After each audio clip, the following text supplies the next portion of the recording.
तो आज मैं आपको एक अनोखी रहस्यमय कहानी सुनाऊंगा। अगर आप चैनल पर नए हैं तो अभी सब्सक्राइब कर ले, क्योंकि यह मेरा दूसरा नया चैनल है। तथा कहानी पूरा देखे, अंत में एक अनोखा रहस्य छुपा है। धन्यवाद। तो सुनिए।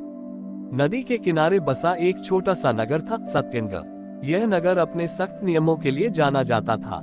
यहाँ के लोग का मानना था कि भक्ति केवल नियमों और रीति रिवाजों का पालन करने में है। गांव में दशमी के दिन एक विशेष परंपरा थी। हर परिवार का मुखिया मां की प्रतिमा को विसर्जन के लिए नदी तक ले जाता था और विसर्जन से ठीक पहले वो प्रतिमा के सामने विदाई की शर्त रखता था।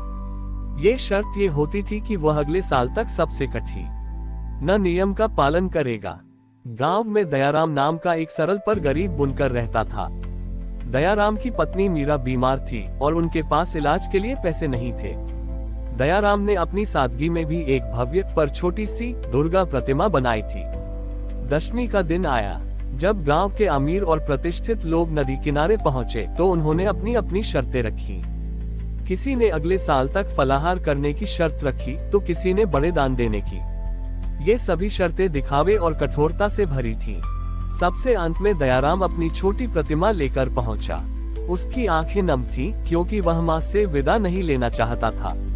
पंडित जी ने दयाराम से पूछा, बुनकर, तुम्हारी विदाई की शर्त क्या है? सबसे कठिन संकल्प लो, तभी मां का आशीर्वाद प्राप्त होगा। दयाराम ने अपनी बीमार पत्नी मीरा का चेहरा याद किया और उसके मन में एक गहरा विश्वास जागा। दयाराम ने हाथ जोड़कर कहा, पंडित जी, मेरी शर्त सबसे अलग है। मैं अगले साल तक किसी भी नियम का पालन करने का संकल्प नहीं लेता। पूरा गांव हंस पड़ा। प्रतिष्ठित लोगों ने दयाराम का मजाक उड़ाया। कैसी मूर्खता है, एक धनी व्यापारी ने कहा, यह क्या शर्त हुई? तुम भक्ति के सबसे कठिन पर्व पर कोई शर्त क्यों नहीं ले रहे? दयाराम ने अपनी छोटी प्रतिमा को छुआ और आंखों में सच्चे भाव से कहा, मेरी शर्त यह है कि मैं अगले 1 वर्ष तक केवल विश्वास का पालन करूंगा। मैं किसी नियम में नहीं बंधूंगा, क्योंकि मुझे डर है कि नियम का पालन करते करते मैं अपने विश्वास को भूल न जाऊं। मेरा संकल्प यह है कि मैं हर क्षण, हर मुसीबत में यह अटूट विश्वास रखूंगा कि मां मेरे साथ हैं और वे मेरी और मेरे परिवार की देखभाल कर रही हैं। ये भरोसा बनाए रखना ही मेरे लिए सबसे कठिन साधना है।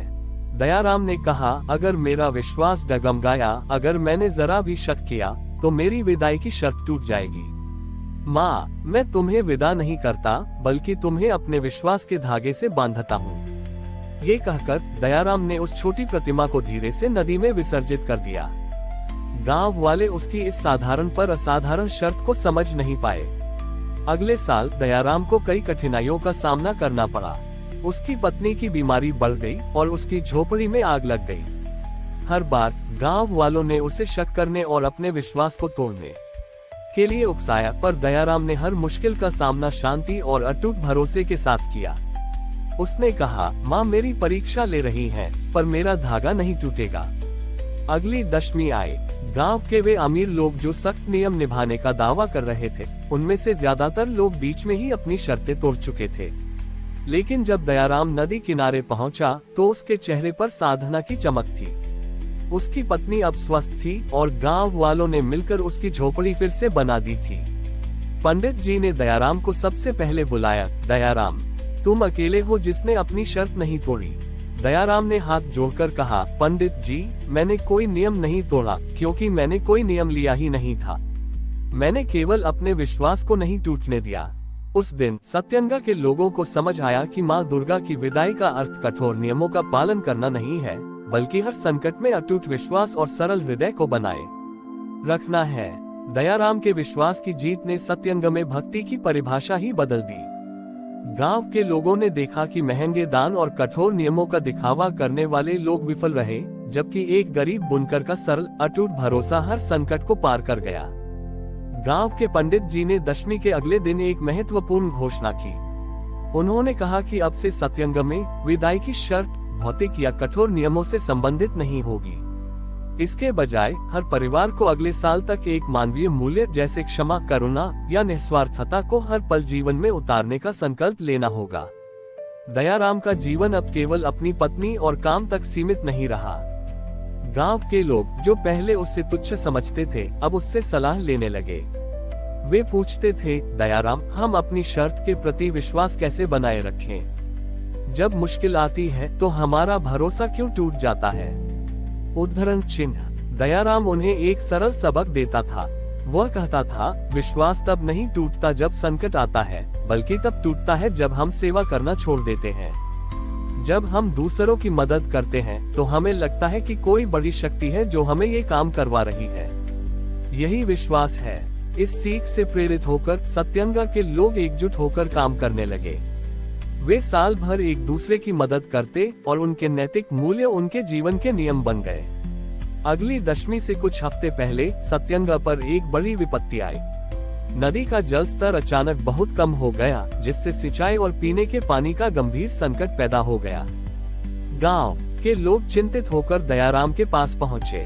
दयाराम मुखिया ने कहा, हमारी शर्त इस साल करुणार्थी खतरे में है। पानी नहीं होगा तो हम कैसे किसी पर करुणा दिखाएंगे? दयाराम शांत रहा। उसने आंखें बंद की और अपनी पिछली दशमी की शर्त याद की, अटूट विश्वास। उसने मुखिया से कहा, हमारा विश्वास इसलिए नहीं टूटना चाहिए कि पानी चला गया। हमारा विश्वास ये होना चाहिए कि हमारे पास जो बचा है उसे हम कैसे बांटें। दयाराम ने गांव के लोगों को सलाह दी कि वे अपने घर के सभी पानी के भंडार को एक साथ गांव के चौराहे पर इकट्ठा करें। उन्होंने कहा कि हर कोई केवल उतना ही पानी लेगा जितनी उसे वास्तव में आवश्यकता है, न कि जितना वह चाहता है। ये कार्य विश्वास का बंटवारा कहलाया। शुरुआत में लोगों को डर लगा कि उनका पानी खत्म हो जाएगा, लेकिन जब उन्होंने देखा कि हर कोई ईमानदारी से कम पानी ले रहा है ताकि दूसरों के लिए भी बचे, तो एक अद्भुत सद्भाव पैदा हुआ। पानी कम था, पर एकता और करुणा का भाव असीम था। जब दशमी का दिन आया तो नदी का जल स्तर अभी भी कम था, लेकिन सत्यंगा के लोगों के चेहरे पर कोई उदासी नहीं थी। इस वर्ष उन्होंने मिट्टी की प्रतिमा के साथ साथ अपने पुरानी स्वार्थ और असुरक्षा को भी विसर्जित किया। पंडित जी ने विसर्जन से पहले कहा, आज हमारी शर्त पूरी हुई। हमने करुणा को सिर्फ एक नियम नहीं, बल्कि जीवन जीने का तरीका बना दिया। दयाराम ने अपनी आंखें बंद करके माँ को धन्यवाद दिया। उसे पता था कि माँ दुर्गा ने अपनी शक्ति को किसी नियम या सोने में नहीं छोड़ा, बल्कि सत्यंगा के लोगों के हृदय में आपसी विश्वास और करुणा के रूप में स्थापित कर दिया था। विदाई की शर्त अब केवल एक रस्म नहीं थी, बल्कि नैतिक मूल्यों को जीवन का स्थायी धागा बनाने का एक वार्षिक पर्व बन गई थी। हमारी और भी आध्यात्मिक एवं अनोखी कहानियां देखने के लिए हमारे चैनल पर जाएं तथा धार्मिक एवं पौराणिक अनोखी कहानियां हमारे चैनल पर है। कृपया जाके देखें तथा हमारे चैनल को सब्सक्राइब करके रखें और वीडियो लाइक जरूर करें। धन्यवाद।